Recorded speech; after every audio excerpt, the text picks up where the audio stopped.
비슷한 본문인데 오늘 6번째 시간입니다. 첫 번째 큰 주제가 십자가와 포도주라는 큰 주제로 3번에 걸쳐서 살펴봤고, 그를 뒤를 이어서 이제 이틀 전부터 십자가와 옷이라는 큰 주제였습니다.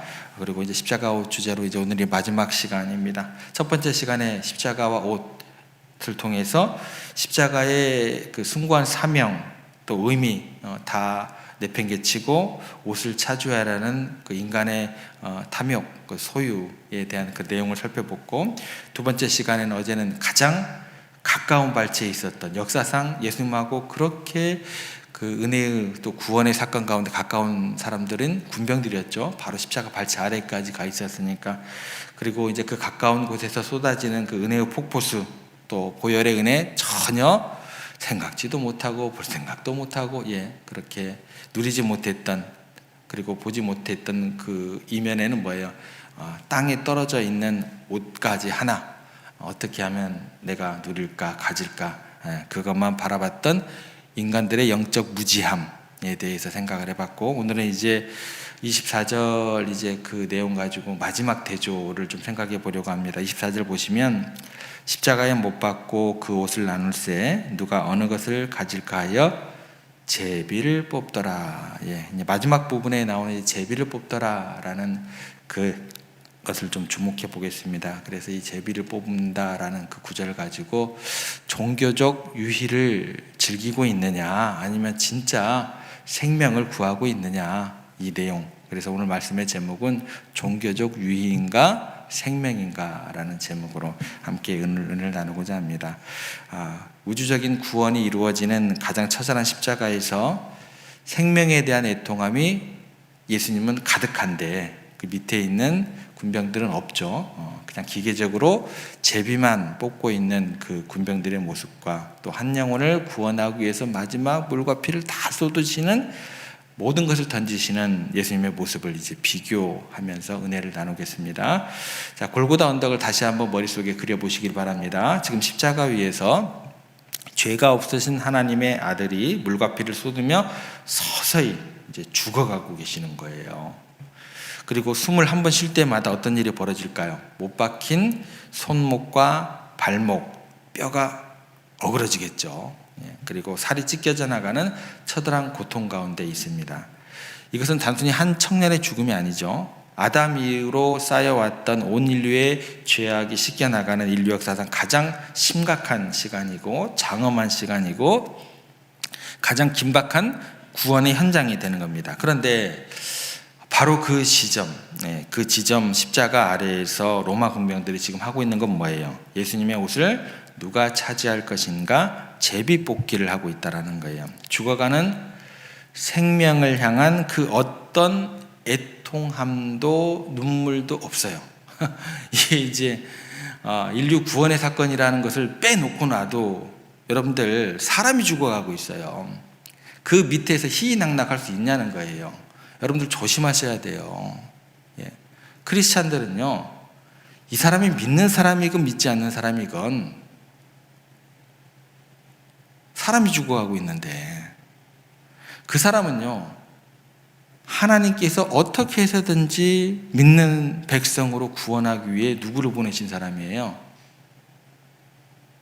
우리 주님을 보내신 사람이에요. 저와 여러분들을 향해서만 우리 주님께서 십자가에 못 박아 돌아가신 게 아니에요. 야, 쌤통이다, 이런 말은 입 밖에도 내면 안 되는 겁니다. 그런데 지금 누가 돌아가시는 거예요? 주님께서 돌아가시는 건데, 심각한 영적 무게감을 전혀 느끼지 못한 채 그저 익숙하게 해오던 방식대로 주사위 던지고, 야, 이건 내 거야, 이건 내 거야, 자기들만의 룰로 자기들만의 게임에 푹 빠져 있다라는 거예요. 여러분, 우리가 교회라는 공동체에 있다 보면 우리들만의 룰, 우리들만의 게임이 빠져가지고 영원 구원을 향한 우리 주님의 땅끝까지 이르러라는 것이 잘 느껴지지 못하는 경우도 있다라는 거예요. 다 그렇다는 건 아닙니다. 사실 성경에 보면 이 제비 뽑기가 나쁜 게 아니에요. 굉장히 성경적인 겁니다. 구약시대에 대제사장이 하나님의 뜻을 엄중히 묻기 위해서 뭐를 했을까요? 제비를 뽑았어요. 제비를 뽑는다라는 게 어떤 단어로 등장하게 되냐면 여러분들이 들었을 거예요. 우림과 둠빔. 이게 이제 제비 뽑기의 하나의 방편입니다. 자, 그리고 여기서 그치는 게 아니죠. 이스라엘 백성들이 가나안 땅을 나눌 때도 사용했던 제도가 뭐예요? 제비 뽑기. 예. 그리고 심지어 초대교회 마가 다락방에서 가룟 유다를 대신할 사도 마띠아를 선출할 때도 사용된 내용이 뭘까요? 예, 제비 뽑기입니다. 그러니까 제비뽑기라는 그 방식은요 굉장히 성경적인 거예요. 본래 이 제비뽑기라는 것은 뭐냐면 인간의 얄팍한 뜻을 내려놓고 오직 하나님의 절대 주권의 모든 것들을 맡기겠다는 거룩한 신앙의 표현이 뭐였어요? 제비뽑기였어요. 그런데 지금 십자가 밑에 로마 군병들이 이 제비뽑기를 하는데 도대체 뭐가 문제가 되냐는 거예요. 문제가 심각하게 되더라는 거예요. 왜 그럴까요? 이 사람들이 지금 제비 뽑는 것은 하나님의 뜻을 묻는 거예요? 아니에요? 아니에요. 여러분들 찬양 집회를 하더라도 예배를 드리더라도 붕해를 하더라도 종교적인 쇼를 하는 거짓 선지자들이 있어요. 하나님의 영광을 위해서 하는 게 아니다라는 거예요. 제가 최근에도 제가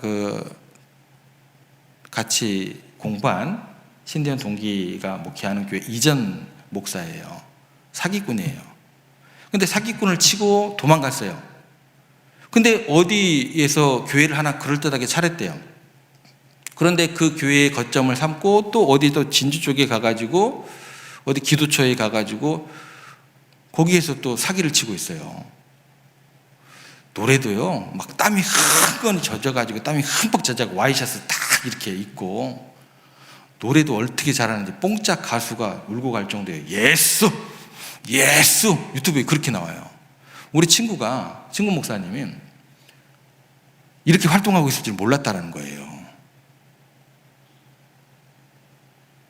아무튼 그렇습니다. 지금 십자가 군병들이 뭘 하고 있냐는 거예요. 하나님의 뜻을 묻는 의식이 아닙니다. 그저 누가 이 옷이라는 이익을 챙길 것인가를 두고 자기들끼리 만들어 놓은 규칙이고 아무런 영혼의 떨림 없이 기계적으로 그들만의 시스템에 불과하다는 거예요. 영혼에 대한 애통함, 메말라 버린 자들이 보여주는 아주 전형적인 모습이 되는 거예요. 십자가 앞에서마저 생명이 없는 기계적인 유희를 즐기고 있다는 거예요. 이게 이제 우리들을 좀 두렵고 떨리게 만드는 거죠. 물론 오늘날 많은 교회와 또 깨어있는 성도들 영혼 구원을 위해서 눈물로 기도하고 씨를 뿌립니다. 때때로 그런데 그렇지 않는 모습들도 있다라는 거예요. 우리의 시선과 초점이 신앙의 본질에서는 훌쩍 이제 벗어나 있을 때가 많다라는 겁니다. 내 가족, 이웃을 또 십자가를 알지 못해서 멸망을 향해 가고 있는 그들을 향해서 교회의 관심이 가지 못하고 다른 곳으로 향하게 되더라는 거예요. 생명을 낳는 투박하지만 십자가의 복음 그 자체에 집중하기보다 자꾸만 어떤 식으로 연결을 하냐면 뭔가 새로운 프로그램, 화려한 프로그램, 번듯한 이벤트 이런 것들을 기획하는 일에 더 많은 마음을 빼앗기더라는 거예요. 타이틀은 뭐예요? 전도 양육이에요. 전도와 양육이라는 이름 아래 세련된 양육 시스템을 막 구축하려고 해요.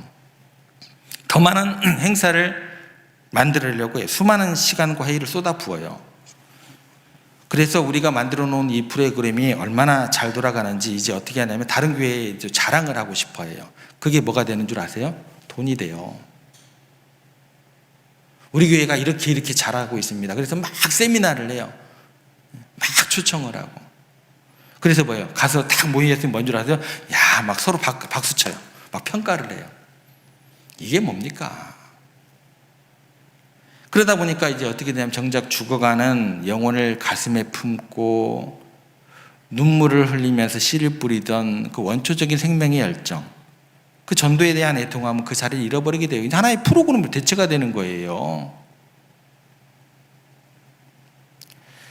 이게 마치 십자가 위에서 예수님은 영혼을 구원하려고 물과 피를 다 쏟고 계시는데 그 밑에서는 야, 누가 더 좋은 옷 가져갈래?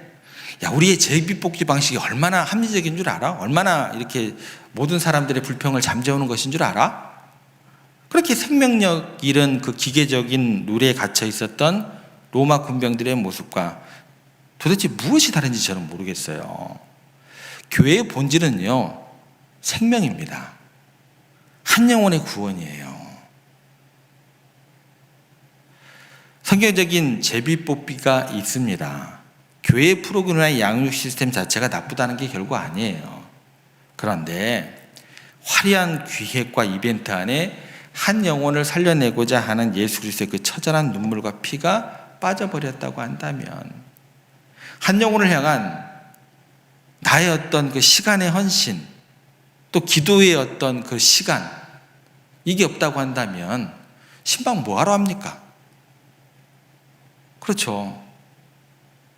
내가 이 가정 신방했어? 내가 가서 기도해주고 왔어? 기도 뭐 해줘야죠? 10분 가서 신방하려면. 그런 어떤 그 사람을 향한 우리 주님의 마음을 느끼게 하고 들어주고 그게 빠져버린다고 한다면 하나님 보시기에 뭐예요? 우아하게 포장된 종교적인 만족이죠. 오락이죠. 껍데기뿐인 종교적인 유의에 불과하다라는 거예요. 로마 군병들은 자기들의 익숙한 그 룰에 빠져가지고 오늘날 교회들은 화려한 프레임과 시스템에 취해 있었지만 십자가에 달리신 예수님의 일생은 어떠하신지 우리가 한번 생각해보고 도전받아야 될 것 같아요. 예수님의 공생애를 살펴보면 그냥 나와요. 겉보기에 화려한 종교적 시스템 구축하는 일, 예수님의 사명에 들어가지도 못했어요. 단 한 번도 거기에 마음 뺏기신 적이 없어요. 예를 들어 볼게요. 요한복음 6장에 가면 굉장한 기적이 일어나요. 그 기적을 우리는 오병이어 기적이라고 이야기를 해요. 물고기 2마리하고 보리떡 5개로 5,000명이 넘고 남는 놀라운 기적에 수만 명의 군중들이 예수님을 향해서 뭐 했어요? 박수치고 환호를 하고 막 칭찬을 했어요. 야, 저분 우리 왕으로 삼아야 돼. 자, 그러면 여러분 생각해보세요. 인간적인 눈으로 보면 그때야말로 예수님께서 뭐를 이루셔야 돼요? 조직을 만드셔야죠. 12제자 가지고 되겠어요? 이때야말로 조직을 만들어서 완벽한 시스템을 갖추셔야죠.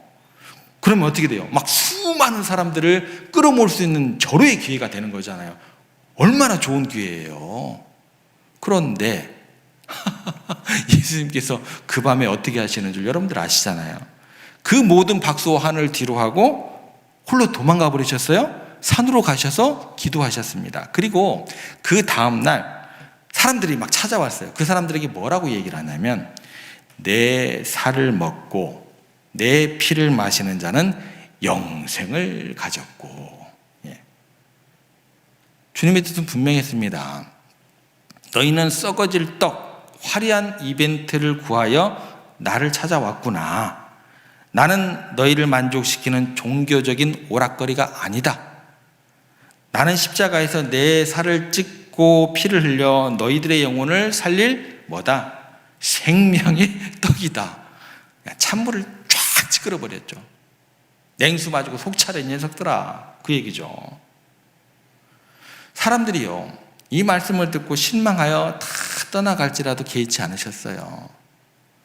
화려한 종교적 성공 철저히 거절하시고 오직 뭐예요? 한 영혼을 살리는데 내가 십자가를 향해서 묵묵히 흔들림 없이 나아가리라. 그 선포가 되시는 거죠. 여기서 그치지 않습니다. 계속 사역을 하시다 보니까 인기가 최고조에 달하게 됐어요. 그래서 어떤 일까지 벌어지게 되냐면 이제 이방인, 이제 헬라인들까지 예수님을 막 찾아오게 돼요. 소문이 퍼져서 이제 뭐가 되는 거예요? 전국적인 스타가 된 거예요. 모르는 사람이 없어요.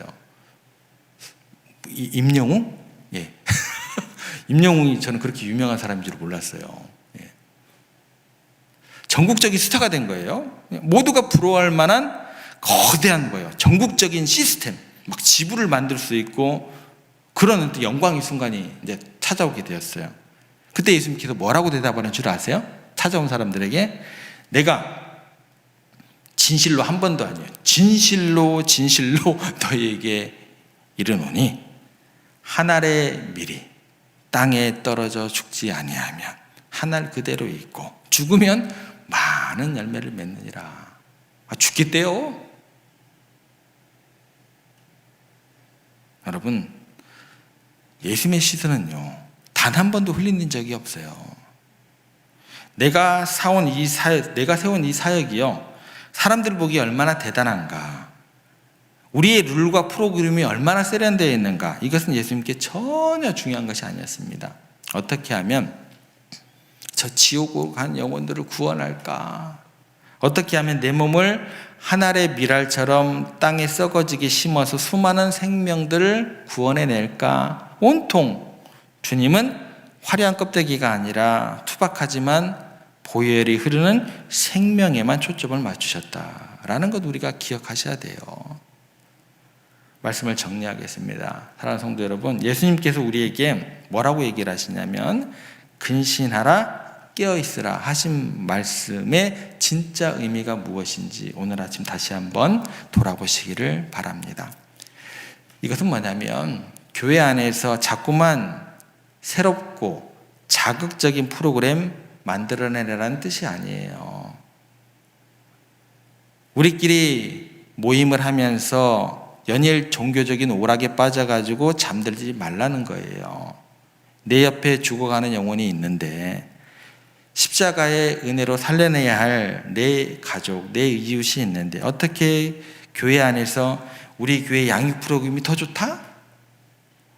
이번 이벤트가 얼마나 더 기발하게 구상을 했고 진행이 되었는지, 그런 생명력 없는 그런 기계적인 마음으로 제비나 뽑고 있으면 하나님께서 기뻐하실까? 라는 생각을 해보게 돼요. 여러분, 교회가 살아나고 우리의 신앙이 회복되는 길은요, 새로운 프로그램 도입하는 거 아무짝에도 쓸모없어요. 뭔가를 자꾸 만들어내려고 할 필요도 없습니다. 이미 우리에게 주어진 본질적인 은혜의 자리를 회복해야 돼요. 거기로 돌아가야 돼요. 은혜의 자리가 넘치잖아요. 주일 예배의 자리, 수요 기도회, 새벽 제단. 어떤 분이 저에게 이런 고백을 하시더라고요. 목사님, 저의 목표는 주일 성수입니다. 얼마나 거룩한 목표예요. 있잖아요. 수요 기도회, 새벽 제단. 수십 년부터 우리 가운데 주어졌던 투박하지만 생명이 살아 숨쉬는 바로 그 단순한 예배의 자리를 먼저 뜨겁게 사모하는 게 먼저입니다. 그리고 나중 일이에요. 나머지 것들은. 그 시간들을 활용해가지고 저는 뭐예요? 피를 토하는 심정으로 생명을 구원하는 복음을 정신 차리고 제대로 전해야 되는 게 뭐예요? 저예요. 목사들이 죄를 뭐를 짓겠어요? 쉽고 이해가 될 만한 설교를 안 하면 목사들은 그게 죄예요. 두렵고 떨려요. 그래서 설교를 준비할 때마다. 제가 혹시 잘못 전해가지고 여러분들 귀하게 주일 새벽 여기 왔는데 하나님의 말씀이 선포가 되는데 귀를 막아버리게 하는 죄를 제가 지금 어떻게 해요? 그것처럼 두렵고 떨리는 건 없어요. 그 단순한 살아 숨쉬는 예배를 더욱더 사모하시는 게 먼저다라는 거예요. 그래서 세종교회는요, 프로그램보다 뭐가 먼저다? 예배의 자리가 먼저예요. 기도의 자리가 먼저예요. 그리고 삶이 예배가 되는 게 먼저예요. 그리고 난 다음에 그 다음에 뭐예요? 그 모든 것들을 기초 위에 쌓아두고 그 다음에 프로그램이에요. 그 자리에 나와가지고 우리가 잃어버린 눈물을 회복해야 된다는 거예요. 영혼들을 향한 가슴치는 애통함을 먼저 회복하셔야 된다는 거예요. 기계적인 주사위만 만지작거리는 우리의 손을 활짝 펴서 생명을 살리는 십자가의 복음 자체를 다시 움켜쥐시기를 부탁을 드립니다. 프로그램을 자랑하는 신앙이 아니라 비록 상처 입고 피 흘리더라도 예배의 자리에서 눈물 흘리면서 한 영혼을 가슴에 품어내는 거룩한 구원의 방주가 우리 세종교회가 되어야 할 것입니다. 오직 한 영혼, 그 생명을 살리기 위해 자신의 모든 것을 십자가에 던져 하늘의 미랄이 되신 예수 그리스도의 그 사명을 다시 한번 우리 가슴 속에 새겨 넣는 시간 되기를, 그런 사순자 되기를 간절히 소망해 봅니다. 우리의 삶이, 우리의 교회가 시스템을 자랑하는 껍데기가 아니라 뜨거운 눈물의 예배와 기도회를 통해서 한 영혼의 생명을 잉태하는 거룩한, 본질을 추구하는, 복음을 증거하는 아름다운 교회로 거듭나게 되기를 간절히 소망합니다.